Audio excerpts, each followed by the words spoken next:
you are like having so much success, but is that success showing up spiritually? Hey, before 8 o'clock in the morning, man, I'm taking care of myself. That's my time in regard to my physical health. That's my time in regard to my spiritual health. Just like you make an appointment on your calendar, make an appointment to date your spouse. So if you don't have a plan, then it just gets washed under the table. What you do, you wake up and you go to the gym and you connect with God. Yep. Welcome to Good Neighbor Game Changers. We're Matt and Brittanie, here to help you love boldly, lead with purpose, and shift the atmosphere right where you are. This is your place to get encouraged, equipped, and activated to live on mission. It starts by loving our neighbors in life and in business. This is Good Neighbor Game Changers. Grab your cup of coffee and tune in. Okay, I wanted to talk about what if you're just dominating in business? I mean, you are like having so much success, but is that success showing up spiritually and in the home? Yeah. And so I think not only this time that you spend alone is setting up the fiscal business year, but talk a little bit about the importance of getting still to lead the family, because in reality, the business falls below family, marriage. Yep. You know, it has to come into a certain order. It has to be in alignment. Can you talk us through a little bit, especially maybe talking to the men CEOs right now, Yeah. what has helped you be a better leader in everywhere that you show up? Yeah, that's vital, Britt, because you so many times see, you're a 10 from 8 to 5. But once you get out of that 5 o'clock and you're just struggling with your wife, you're struggling with your kids, you're just struggling spiritually, you're struggling with your health, all the other areas that are so vital. And so I think that it all comes back to what we planned is important, and we have to plan in those areas as well. The before 8 o'clock in the morning, Yeah.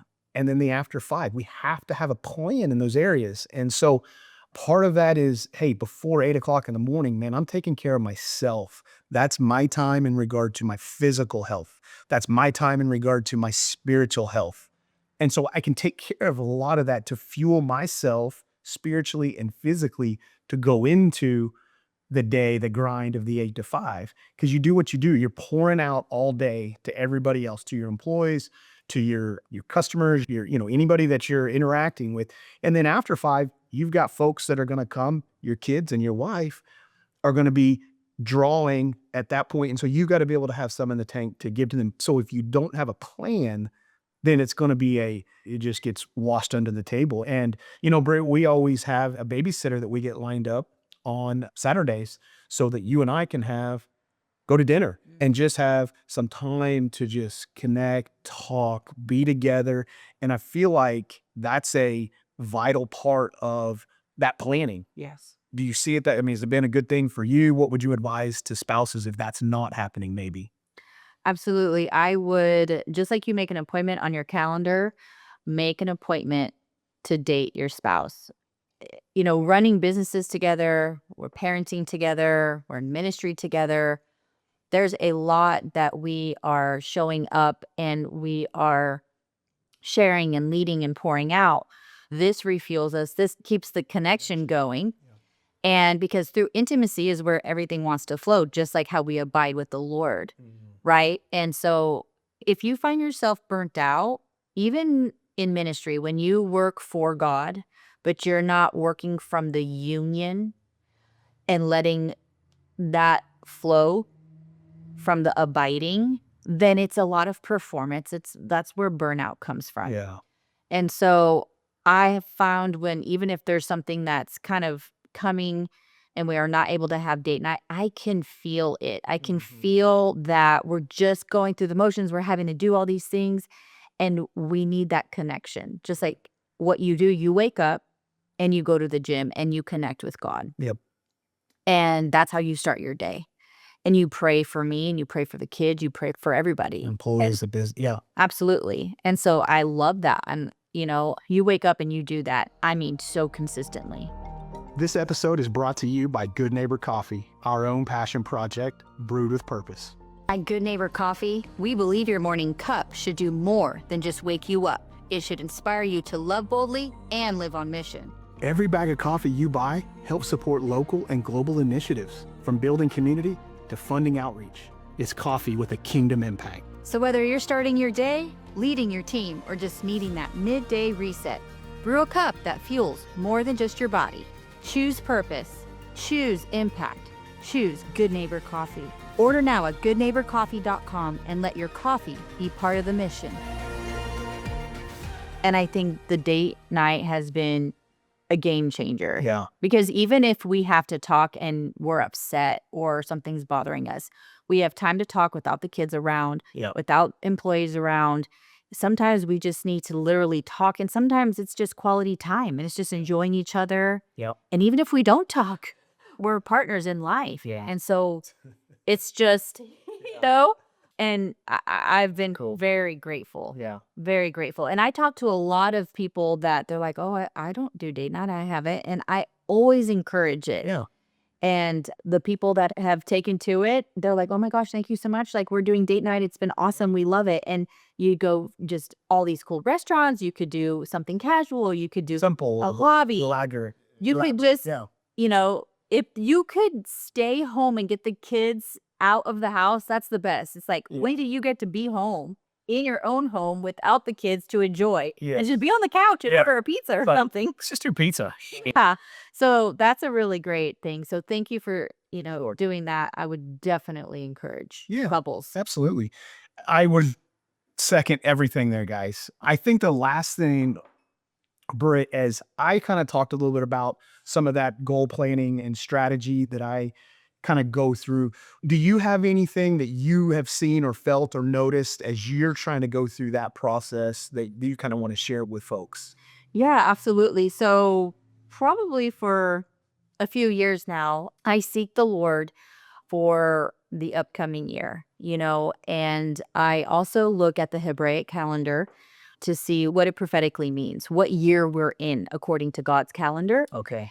So that kind of helps me get in alignment with what's on his heart, what it is, something to be aware of.